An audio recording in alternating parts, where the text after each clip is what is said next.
Olá pessoal, tudo bem? Eu sou Manuel Bonfim e estou aqui mais uma vez para trazer a palavra de Deus ao seu coração. Eu gostaria de ler hoje, pessoal, em Lucas capítulo 10, versículos 10 a 12, que diz assim: Quando, porém, entrardes numa cidade e não vos receberem, saí pelas ruas e clamai, até o pó da vossa cidade, que se nos pegou aos pés, sacudimos contra vós outros. Apesar disso, sabei que está próximo o reino de Deus. Digo-vos que, naquele dia, haverá menos rigor para Sodoma do que para aquela cidade. Eu gostaria de intitular essa mensagem de hoje como sendo: quanto mais você ouvir a palavra de Deus e rejeitar, mais você será cobrado naquele dia pelo Senhor por causa disso. A Bíblia diz que a palavra de Deus ela não volta vazia. Em Isaías 55:11 diz assim: Assim será a palavra que sair da minha boca, não voltará para mim vazia, mas fará o que me apraz e prosperará naquilo para que a designei. Essa palavra será pregada e a humanidade a ouvirá. Então essa palavra ou produzirá salvação nas pessoas ou produzirá condenação entre essas pessoas. Em João 12, 46 e 48 diz assim: Eu vim como luz para o mundo, a fim de que todo aquele que crê em mim não permaneça nas trevas. Se alguém ouvir as minhas palavras e não as guardar, eu não o julgo, porque eu não vim para julgar o mundo, e sim para salvá-lo. Há uma pregação atribuída ao pastor Jonathan Edwards, no dia 8 de julho de 1741, na Inglaterra, cujo tema era Pecadores nas mãos de um Deus irado, baseado em Deuteronômio 32:35.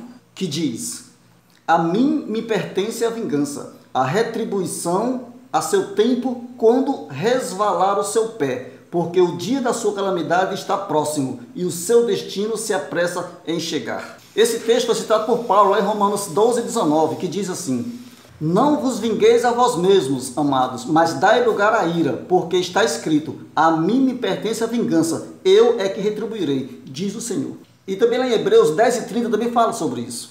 Ora, nós conhecemos aquele que disse: A mim pertence a vingança, eu retribuirei. E outra vez, o Senhor julgará o seu povo. Horrível coisa é cair nas mãos do Deus vivo. Confirmando que a Deus pertence a vingança, a recompensa e o juízo. Jonathan Edwards não estava aqui pregando o Deus da bênção e do amor, conforme prega aos teólogos da teologia da prosperidade. Não. Mas um Deus, conforme Salmos 7, 11 a 13, diz assim: Deus é um juiz justo, um Deus que se ira todos os dias. Se o homem não se converter, Deus afiará sua espada e já tem armado o seu arco e está aparelhado. E já para ele preparou armas mortais e porá em ação as suas setas inflamadas contra os perseguidores. Meu querido, há uma sentença chamada justiça divina, que segundo as Escrituras, essa justiça divina deverá atingir toda a raça humana, independente de sua raça, cor, religião ou posição social. Todos deverão enfrentar a justiça de Deus. Em Romanos 6:23 diz que o salário do pecado é a morte. Em Mateus 25:41, Jesus disse isso, Então dirá também aos que estiverem à sua esquerda: Apartai-vos de mim, malditos, para o fogo eterno, preparado para o diabo e seus anjos. Em Apocalipse 20, versículos 11 a 15, diz assim: E vi um grande trono branco, e o que estava sentado sobre ele, de cuja presença fugiu a terra e o céu, e não se achou lugar para eles. E vi os mortos, grandes e pequenos, que estavam diante do trono, e abriram-se os livros, e abriu-se outro livro, que é o livro da vida. E os mortos foram julgados pelas coisas que estavam escritas nesses livros, segundo as suas obras. E deu o mar os mortos que nele havia, e a morte e o inferno deram os mortos que neles havia, e foram julgados cada um segundo as suas obras. E a morte e o inferno foram lançados no lago de fogo. Esta é a segunda morte. E aquele que não foi achado escrito no livro da vida foi lançado no lago de fogo.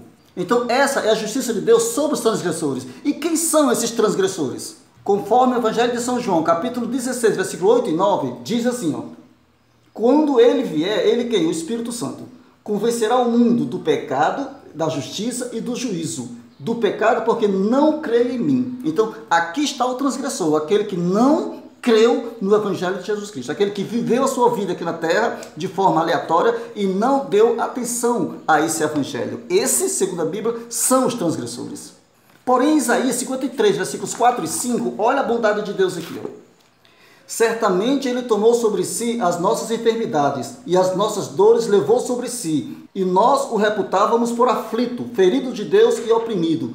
Mas ele foi traspassado pelas nossas transgressões e moído pelas nossas iniquidades. O castigo que nos traz a paz estava sobre ele, e pelas suas pisaduras fomos sarados. O versículo 10 e 11 ainda diz assim: Todavia ao Senhor agradou moê-lo, fazendo-o enfermar. Quando der ele a sua alma como oferta pelo pecado, verá a sua posteridade e prolongará os seus dias, e a vontade do Senhor prosperará em suas mãos.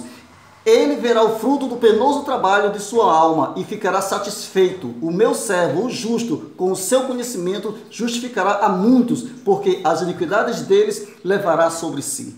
A justiça de Deus sobre a raça humana já recaiu sobre a pessoa de Jesus Cristo lá no Calvário.